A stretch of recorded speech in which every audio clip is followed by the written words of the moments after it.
Shouldn't we have it on that to say hi to everybody? Yeah, I'm just getting it all working, getting my hair sorted out. So Luke, we're basically filming this with 3 cameras and Luke's controlling it there. Hi, everybody. He's controlling it there. And there's like sound around, audio. We're working that out. Anyway, I think we're ready. We both have our laptops because I have a lot to get through. And I don't have my laptop. I got my vision mixing device. Yeah. Because today I am the video engineer. That would be my job title. That's true. Vision mixer. Because Chris, who normally is filming with us, has his birthday today. Happy birthday, Chris. Chris has taken the day off. Quite right. Which means it's all down to us. That's right. How are we going to cope? Well, we will. We just don't want to spill too much tea. Haha, just kidding. I've got a lot of tea to spill. What tea have you got to spill? Well, I think we should first start out and just say hi to everybody. And one of the things, well, we've got a list to go through. We love having these little spill the teas we try to do them every other week. Sometimes might be a little bit longer, but to give you an update because there's always so much going on here. Number 1, we just have come off of our Grand Historic Tour, our 3rd one. We know that we filmed our last Spill the Tea when we were in the middle of Grand Historic Tours. Remember that? By the way... Do I have dirt on my face? Let me just turn you around. You have got a big splodge of dirt. Yeah. So I'm going to talk about this. I'm just going to wipe it off for you. Okay. How does that feel? Okay. No. No. But I've got my red boiler suit on. We're going to talk about this, but I've taken it down. Why is Julie covered in dirt? That is the question. Well, we're going to get to that in a second, right. But so are my hands. No, I've got rid of a bit of it. Okay, thank you. Yeah. Thank you. I thought I did it quite delicately. All right, we've got to stay focused here. Grand Historic Tours was a huge success. And we had 12 wonderful Americans staying with us, and it all just went swimmingly well. So you will get that video of the whole GHT this Saturday on YouTube. So our patrons got it before. Sorry. We keep using the acronym GHT. Sounds a bit like a nice drink, doesn't it? Gin. It does. Hops and tonic. Oh, yeah, nice. Something like that. Anyway. Clever. It's obviously not that. GHT stands for Grand Historic Tours, and these are the wonderful moments each year where we have a group of guests who come and stay in the house with us here at Mapperton. Mm-hmm. And as Julie says, we've just finished our last one, which was number 3, and it went fabulously well. Such a lovely, lovely group of people. We had an enormous amount of fun. We did. And we're going to be doing it again next year. Yeah. So we won't talk about it so much here because we don't want to give too much away, but it's coming up this Saturday on YouTube.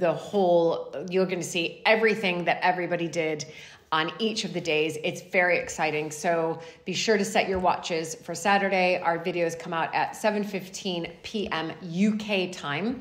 So... And wait a minute, I'm going to interrupt you again. Okay. Is that okay? Yeah. We really want you to watch this one because one of the things that we've noticed is that lots of people enjoy watching our Spill the Tea, but we haven't got as many people watching our regular episodes. Is that true? That is true. And we also know, listen, we get it. Some of the most popular YouTube videos out there are so much fun to watch, and they're all about renovations, and I'm obsessed with them as well. But here we don't have this same amount of constant renovations going on all the time. I mean, what we're recording for our, patrons, because they get the videos a week beforehand, and also for those of you watching on YouTube, is kind of a week in the life. So every video you receive is like what's happening that week. And then eventually there'll be another cottage that I'll be renovating, or a project in the house, but we think it's quite cool because we're making almost like a video archive of our lives here, of what goes on, the challenges and the successes of running a historic house. So we would love you guys to, tune in every Saturday, tell your friends. But also tell us a little bit more of what you would like more of, and maybe what you'd like less of. Yeah. I think one of the reasons that Spill the Tea is quite popular is because we do it together. Yeah, and people like seeing us together. And they like us kind of joking around a bit. I know that sometimes, you find me quite difficult, I don't. But most of the time, you're quite delighted to do things with. But I tell you what it is. There hasn't been as much opportunity recently. I got to give that back. That was really nice. To do things together. And it's partly because of the nature of Mapperton, that we're both so busy with our respective areas. And our areas, they don't overlap all that much. No. Perhaps as much as they used to, partly because there's more going on. But anyway, that's true. Irrespective of that, do give us some feedback in the comments as to things you'd like to see more of, things you'd like to see less of. That would be really helpful. And back to renovations, because a lot of people do watch these channels because they really enjoy the process of seeing a new building the before and after come back to life. We do have some plans for some new projects, and we're hoping that over the next 5 years we're going to have quite a few really exciting renovation projects. But for the time being, I think it's going to be more nature restoration than building restoration. Though we have got some exciting things happening in about a week's time. We've got the project to fix the pergola. As some of you will know, the columns on the pergola are a little bit like the Leaning Tower of Pisa, except even worse. So we are going to be doing some works on those. We've got some plumbing works to be done. Julie, did you know? Yes. There has been another major leak at That's why Mapperton, I said yes. And I think I've explained this before. It's just the one thing that really makes me want to pull my hair out, because I understand how important water is to everybody. I mean, we cannot live in the 21st century without running water. People have reasonable expectations that they turn the tap on and that water is going to come out. You flush the lavatory. It's been a nightmare. It's going to flush. And when that doesn't happen, it is so stressful for everybody. Of course, the people who are impacted directly, but also for me, because I feel this deep sense of responsibility. Yeah.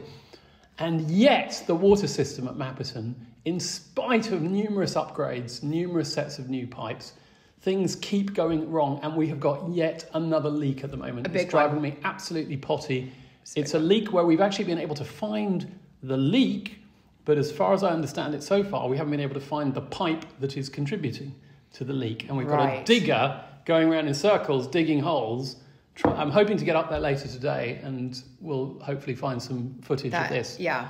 But it is very wearing. The water problem here is very wearing, and it is something we've got to start really fixing once and for all. Yeah, so we've got obviously rewilding, nature restoration, water, but there are also bits in the house that we're going to start filming over the winter. So the West Room, which is basically where all my textiles are kept. If those of you have been watching the channel for a while know my coronation closet, all the textiles are kept there. We are properly giving it a good, lovely color paint. I haven't decided. That will be filmed on YouTube. I have no idea what color. Malcolm, of course, is going to help me.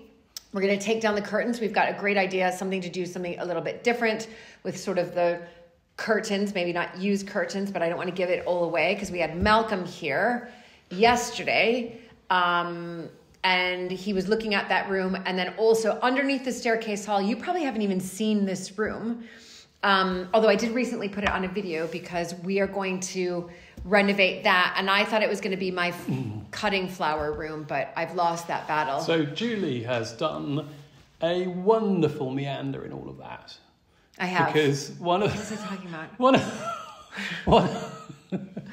One of the things about Mapperton is we try to do things in order, and we try to have some structure. We try to have some structure to spill the tea. Mm-hmm. We do. It's right here. But often we don't go in straight lines. I mean, that's the story of my life. You are not a straight line person, are you? No, I'm a tornado. I don't know. I wouldn't say tornado. I would just say that... Because I leave piles everywhere I go. Well, I wasn't going to use that word, but since you brought it up, it is something that happens. But what you do wonderfully is you start off in a direction, and then you get so excited by a particular avenue to go down that you go down there, and then you make it happen. And then something leads to something else, and you make that happen as well. And you're not one of these people who simply has all these bright ideas and gets really excited about stuff, and then it doesn't happen. It almost always happens. And that's the astonishing thing. And I just think it must be absolutely exhausting for you because there's so much going on. In my there head. are so many things that are not in straight lines. No. But it's quite fun not living in straight. What's it like, actually? Do you It's prefer... exhausting. To be perfectly honest, I'd like to have a straight line, but that's just not, I'm on too many paths. I'm walking too many paths, but I wouldn't have it any other way. So that leads me, in fact, I was looking at your notes. Back to the mention of Malcolm. Because we haven't even got to the very first thing that we have on our list here. We do. We've done GHT. Okay. Really quickly, Malcolm was here because yesterday was my... Malcolm's not next on the list. No, but I'm putting him in there. I'm putting him in there really quickly. You're going off on the another... Mapperton coffee table book. It is literally, you guys, almost done. So all the text has been handed in. The photographs yesterday was one of our last days shooting. We'll just have to do pickups.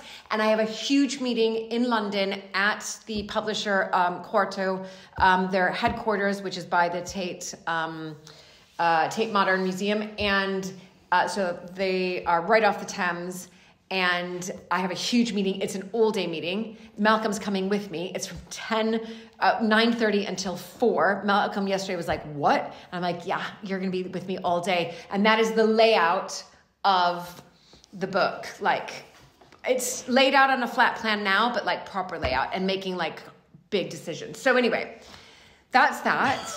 And then I'm going to move on to the list. That wasn't even on the list. I know. I said that there was something else I had to say. We'd just forgotten to put it on the list, hadn't we? Yeah. But that's really good. So the other big bit of news for everybody is, of course, that we are only 6 away. 5 from having 700 patrons. Yep. 700 patrons has been a mission of ours for some time, as many of you will know. If you are one of the people watching this episode and you have been considering becoming a patron, now is your moment to act because you will help get us to 700. Yep. We've got a name for the 700. Yeah, it's called the 700 Club. And every time we meet one of these milestones, because the ultimate goal, everybody, is to get to 1,000 patrons. And so every milestone that we hit, so first it was the founding 500, and then we went to the sweet 600, and now we're at the 700 Club.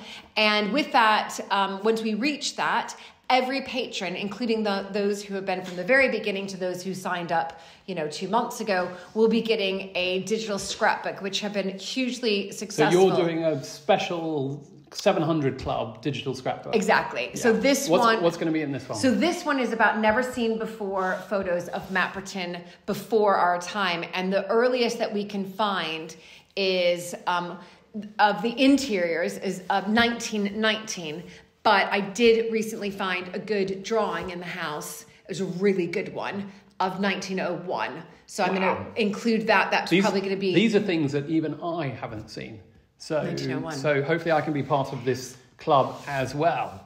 Yes, you can. You can. Absolutely. Thank you. And we just want to make sure that you know, where all of the, obviously the donations to our patron go to, and Luke's explained this beforehand. So all of the income from our patrons goes directly into supporting restoration projects here at Mapperton, helping to preserve this important part of England's heritage. And you see those projects as they occur happening here at Mapperton. And it is very exciting that we are only a few away. If you do become a patron, and if you become a patron at the Hogarth tier and above, then you can actually join us live this weekend on Saturday and become a patron for our live Q&As. So please do consider becoming a patron and joining us for our Q&A this Saturday. Yeah, perfect. So, and also I just want to point out when Luke mentioned earlier about the pergola, again, that's a big project. Scaffolding is going up. And because of the support that we receive from our patrons, they are helping with that project. That is a huge project. And so that is, again, an example it's a really good example of how the patron money gets spent. And these are things that become timeless. They are part of restoring and supporting heritage for future generations. So thank you to all our existing patrons and welcome to our new ones, particularly the ones that get us to 700. Exactly. So then what I want to mention is I've got a couple of things, and because we're speaking of patrons really quickly, I know that many of the patrons, so part of the patron package is you get the videos early, live Q&As with us, and you get lots of different mini blogs. And one of the most popular ones that we've just had was about the mini blog that we did on haunted estates. So people wanted to know about, are there ghosts at Mapperton? Well, the bizarre thing is that we just had somebody staying who told me that he heard something in the middle of the night. You don't even know about this. I don't even know about this. He's Absolutely convinced. I thought you were going to say Malcolm. Well, I'm not going to say who it was. Oh, right. But he was convinced that there was a ghost. So I had to explain that there are people who've stayed here and have had ghostly experiences. We've got good friends who think that there's been a lady in the corridor, that they've heard a party sounds outside. of a party sort of in the middle of the morning. So what room was this person staying in? I'm not even going to tell you that. No, you have to tell me what room. Oh, I think they're in the chapel room. Okay, yeah, that's where. Yeah. That's where. Do you think that's the ghostly room? Yeah. You don't want to say that in case there's people but stay. the Tudor room also. There's been ghosts there. So it's a woman. So maybe she goes in between. She hangs She's a good out ghost, in by the way. between. Yeah, good ghosts. These are all really good ghosts. Yeah. Obviously, Mapperton ghosts are of the finest quality, the best manners. And if they're going to do something sort of ghostly and scary, they'll save it for Halloween. Yeah, exactly. Once a year. So anyway, I just wanted to point that out. That's one of the other things you'll get at being part of our patron base. And just, again, I want to read a really kind note from one of our patrons, Elizabeth. I think this is just worth reading. She wrote, "I just love how you make everything so interesting, like these ghost stories. Every video we learn something new about your rewilding, furniture restoration, finding his hidden treasures at Mapperton, or what's new with Julie in Italy. The show is always engaging and never boring. What you continue to do at Mapperton is always unique, and that's the fun of it. There are so many of us that are enchanted with both Luke and with both Luke and especially Julie." What? No. Her excitement and dedication to your family and all things Mapperton is infectious. Exclamation point. "I find myself invested in your family's success and praying for your entire family. I would like to hear more about ghostly stories from Hinchingbrook. Sending much love to the entire Mapperton Live family, staff, and volunteers. Thank you for sharing your incredible lives with us." Please become Fabulous. a patron. So nice. Lovely. Thank you, Elizabeth. And then I just want to give a couple shout outs to patrons. So Erin is back being a patron. She's had a hard time a while ago. She's okay for us saying this on camera. And had to cancel her patron account, but she's doing much better. Thank you, Erin, and you're back. We've got Deborah has recommended that once we reach this milestone of the 700 Club, we could call the 800 the Great 800 for the next round. Very good. Elizabeth C. says, "I love the mini blogs and the blogs that I've added to Substack." I'm going to talk about Substack a little bit later. Really well researched and informative content. Thank you, Julie. And then we've got Vicky regarding ghost stories. They don't beat it when Alberta, your great-grandmother and the woman I've been researching, first went to Hinchingbrook, this is true, and saw nuns on the stairs. And there are actually 2 skeletons in Hinchingbrook that are cased up. You can still see them today. And by the way, if anybody ever comes to Britain, or if you're living here already, you can always visit Hinchingbrook.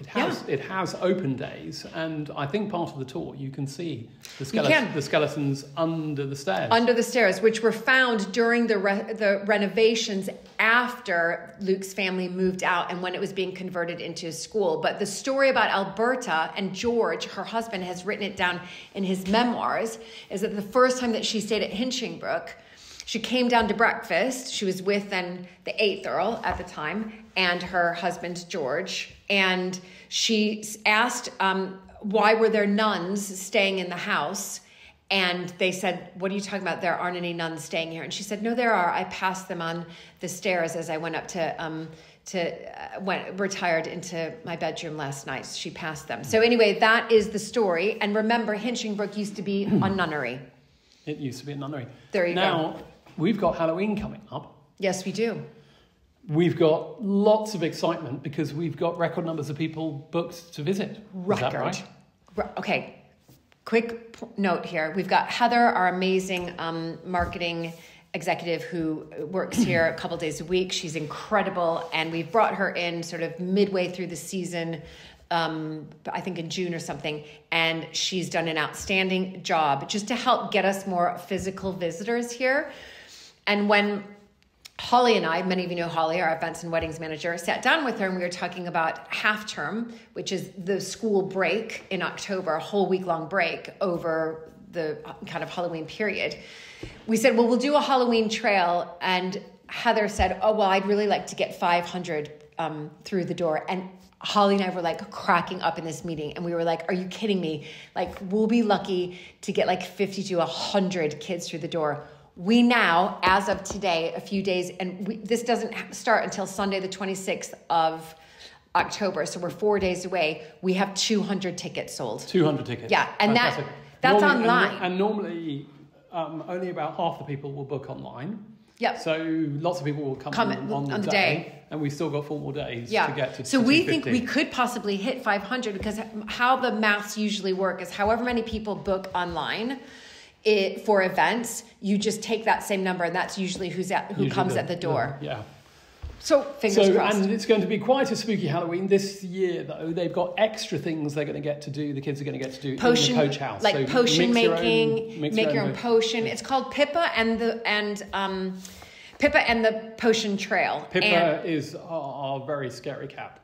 She's not. Pippa is one of the cats. Everybody, you guys know our 2 cats, Stormy and Pippa. So it's Pippa and the Potion Trail. And Heather's done an amazing job just creating like the booklet for the kids. And it's very exciting. It's really cute. Like the whole activity. I mean, if I was a kid, I would want to go on it. Or if I was a mom with young children. No. Do you want to? I was going to do the patron questions at the end. So stay to the very end. We've got some patrons who have asked us questions.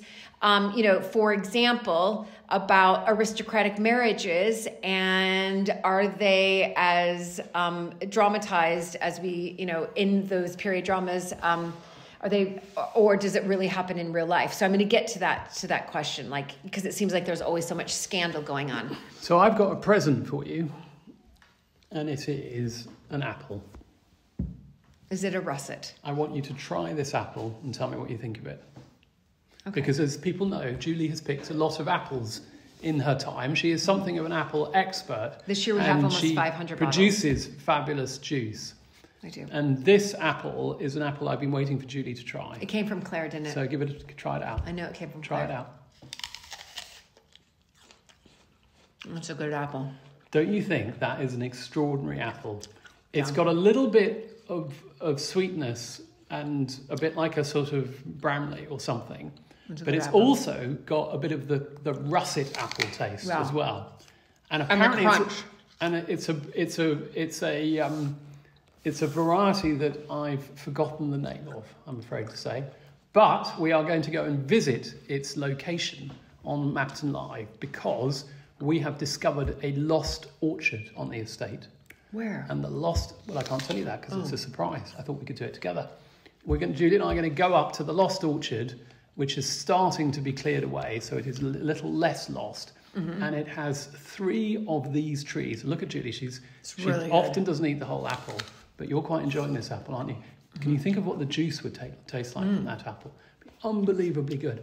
So anyway, one of our apple juice this year. One of our nature restoration projects is indeed to bring back lost orchards to Mapperton. We've already restored one of them. That's been on Mapperton Live quite a few times with a whole variety of different trees, including pears and plums and damsons. But there's something special about apple orchards. Apples and apple cider is a big part of the farming economy down here in the southwest. And as you know, we've had a bumper apple harvest. Crazy. So the fact we've got another orchard that just needs clearing out.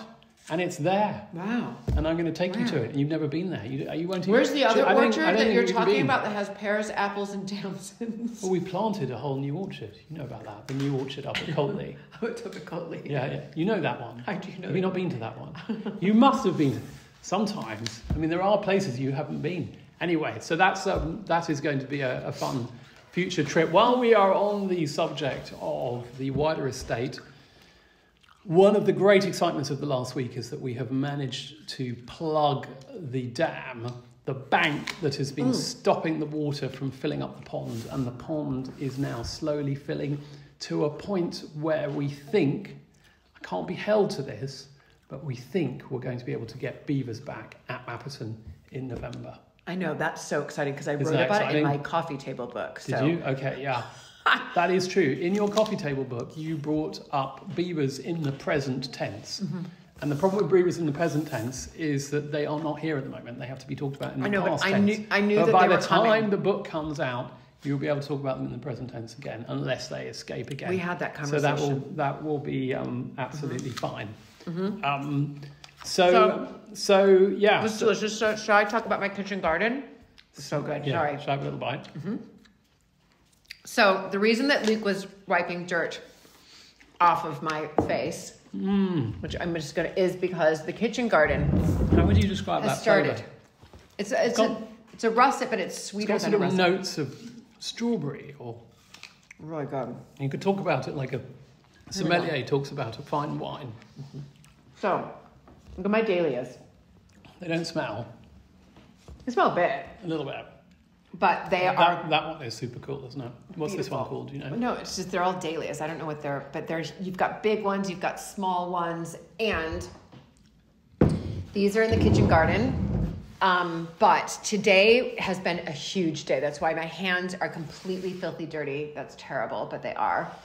I started super early this morning, and I'm just going to touch on in the formal gardens, the Italianate gardens. I started managing those as of September 1st, and one of the big changes I wanted to make was this lavender that spills over as you walk from the orangery down towards the fountain court. And it's been there since your grandfather. So it's been there since he planted it probably in the 1950s, 60s. And it's just dead. And we brought all this kit out, Susie and I, like shovels, forks, everything. We thought we were going to have to really get into the roots because they're huge, right? And the path leading down from the orangery to the fountain court is 2 meters long.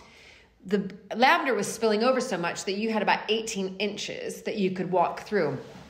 And so one of my tasks was to pull out all of that. We're not sure what we're going to replace it with, so that's coming to a patron, obviously, earlier, and then YouTube. And I've asked you for your input on what you guys think we should put there. But we just literally, because it was so dead, we held on to the root of the lavender, and it all just came out like that. Just like that. Easy. Just easy. I mean, there was one that was a little bit tricky. Part of what we're doing here is actually making some of the paths easier for people to walk through, because a lot has been very overgrown. It's been hard, in particular for wheelchairs and people with mobility issues to get through. And it's really important that we make the gardens as accessible as we can. Oh. And on that note, did you know I've been looking into getting some four-wheel drive mobility scooters that people will hopefully be able to use at Mapperton, not only in the garden, but also to go on walks around the wider estate, so that we can be providing more access, again, for people who are impaired in that way, because they ought to be able to enjoy the countryside in much the same way as the rest of us. Well, and this will be a huge help. So that was first project this morning. Then we always have our team meeting on a Wednesday. And then right after that, I had a big, what I call kitchen garden overhaul meeting. And we've got amazing volunteers here. So at that meeting, we had 6 volunteers.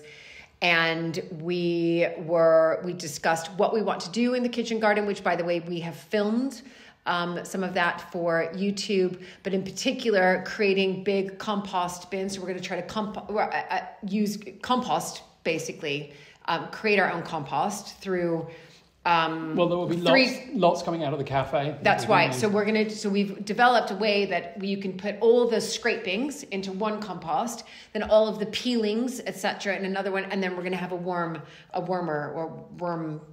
something or another. Anyway, we've got to build that, but we started in the kitchen garden, and we just made the decision that we're just going to pull everything out, apart from the fruit cage, which will stay. But the fruit cage, which has raspberries, it has red currants, it has gooseberries in there a little bit, we're going to have it, as far as we're going to put brassicas on one half because it's protected.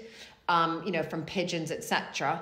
And then we're going to have the other half with the fruit. And then as far as like a cutting garden, cutting flower bit goes, we've identified that spot. But the first thing was just pulling as much as we can. There's Christmas trees in there. We're going to replant them elsewhere. There's some rewilding I was bits thinking in there. some of those Christmas trees were too close together, and if we really want them to mature and grow, they need a bit more space. We're taking them all out. We're going to place them. There's no Christmas trees in a kitchen garden.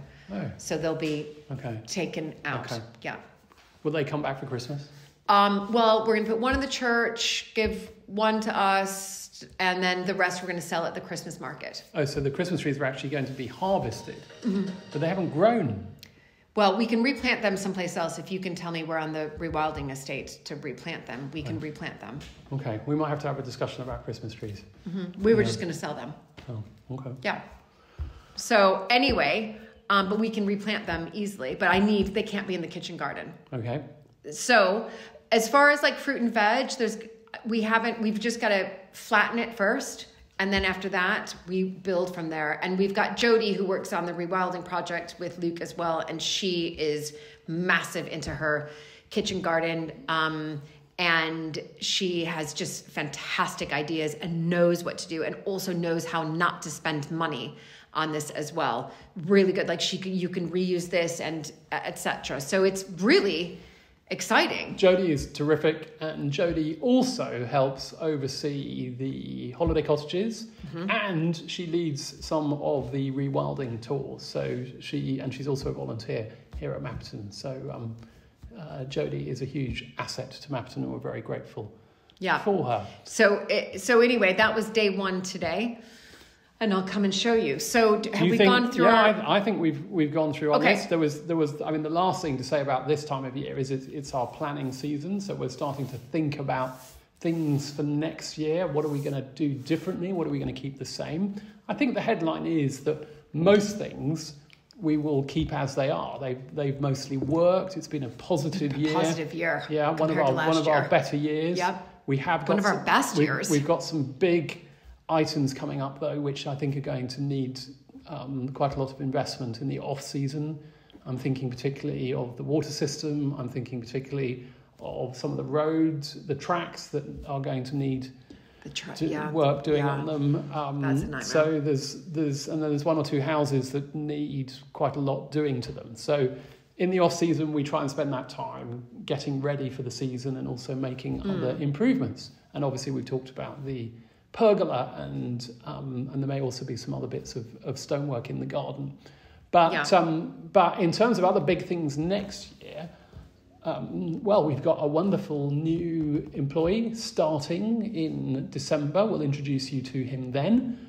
But one of his skills, things that he's done in the past, is run a very successful Illuminate event. And this is an event quite common at other country houses where we have what are called illuminated gardens, an illuminated garden trail in the winter leading up to Christmas. And they're hugely popular. I don't know if you've been to these. Do they have these in other parts of the world as well? They must do. Of course they do, I'm sure. And anyway, he has actually built one of these himself. Yeah. And so we're hoping he's going to bring his skills. Holly and I wanted to do this about 2 years ago, but... And what happened? Well, we did the costings of it. I know what happened. No, we did the costings. I said no. And he said no. Yeah. And we were like, we can make it back. We can break even. But with this new ops manager, I think he's got even better ideas on lowering the cost and still making it hugely successful. He's done it away. Because our challenge as ever at Mapperton is we have very low levels of population density around us. So there just aren't a lot of local people. I mean, there are lots of wonderful local people, but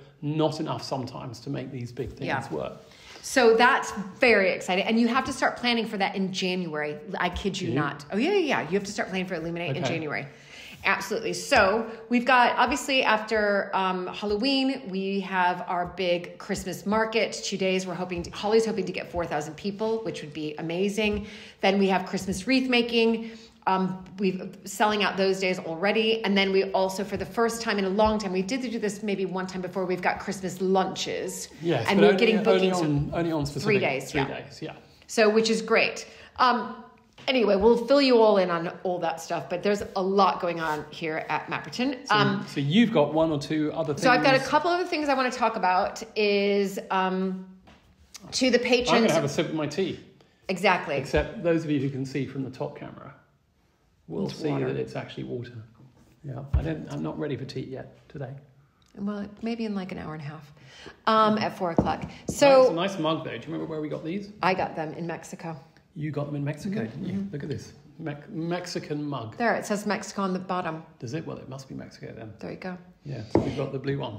Exactly. So I just want to quickly chat to you guys about this new thing that we've been dripping information to all of our patrons about. And it's, I can't say exactly what it is yet, but it's going to get... What is it? I can't say what it is. We haven't Oh, announced it's that. it yet. It's that, yeah. It's that. Yeah. It's going to be dropping to patrons around Thanksgiving before opening to the public in the new year. So it's really, really exciting. It's about my Wait. other bit. Either you're going to talk about it or you're not. You can't just tease people and say, Well, there's this amazing thing, right. but I can't tell you what it Right. is. Okay. It's expanding on what I do at these historic houses. So I go and film at different historic houses. In fact, I'm going to Scotland next week to go film at an amazing historic house, one that everybody will recognize from a TV series. But patrons get that information first. So I don't want to say what house it is because they get it first. Which patrons? American Countess patrons. American Countess patrons. Sorry, Mapperton Live patrons. Yeah. But do become an American Countess patron too. So what we're doing on American Countess, because a lot of people ask, is we're kind of expanding it within historic houses, which is very exciting. It's fair to say that this is a wonderful new project, which is all about, again, in the same way as Mapperton, supporting this wider community of historic houses, their heritage, their stories, and making sure that lots of people learn about these places, celebrate and enjoy these places, and there's a way of everybody coming together to help with that. Yeah. How about that? That's really good. Without giving it away. So if you're an American Countess patron, I know many of you cross over between Mapperton Live and AC. You will be finding out more about this around Thanksgiving, which is fantastic. And then, by the way, one of the things that again, sparing your blushes, though no one would see if you blushed today because you got so much dirt on your cheek. I know, hard.